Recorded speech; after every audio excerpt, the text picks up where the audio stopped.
शंभर आणि मी राहणार तालुका पाथरी. माझा ऊस इथं म्हणजे ओंकार शुगरला गेलेला आहे 22 फेब्रुवारी 2025 ला 26 ला. तुमच्या गावापासून कारखान्याचं अंतर किती आहे?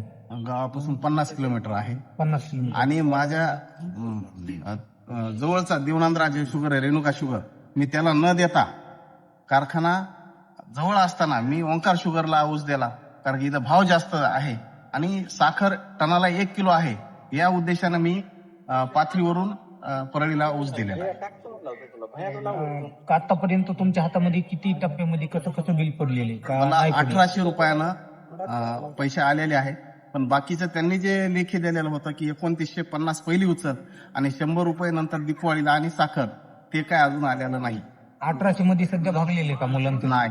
किंवा पेरणी नाही, अजिबात नाही. पूर्व मशागत? आता म्हणजे कारण की मला बियाणाला खताला पण पैसे नाहीत आणि येणारा जे माझा जे खोडवा ऊस आहे त्या खोडव्या ऊसाला खताला पण पैसे नाही आहेत माझ्याकडे उपलब्ध, कारण की तेवढं कमीच पडतंय, कारण की मला घरगाडा सांभाळायचा आहे, शिक्षण सांभाळायचं आहे आणि शेतीचे जे लागणारं साहित्य आहे, बियाणं आहे, खत आहे, हे मला अपुरच आहे. घरातील कोणी मुलं शिकायलेली आहेत का? आहे मुलगा, लग्नाचा वगैरे काही जिम्मेदारी?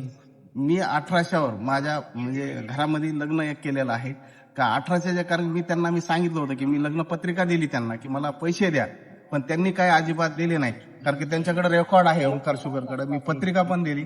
28 एप्रिलला माझ्या पुतणीचं लग्न झालं, कारण मला हातभार लावायचा होता माझ्या पुतणीच्या लग्नाला, पण त्यांनी काही मला पैसे दिले नाही आणि 1800नं वळवण केली आणि तितक्यावर मी थांबलेलो आणि तितक्यात आम्ही भागवलो.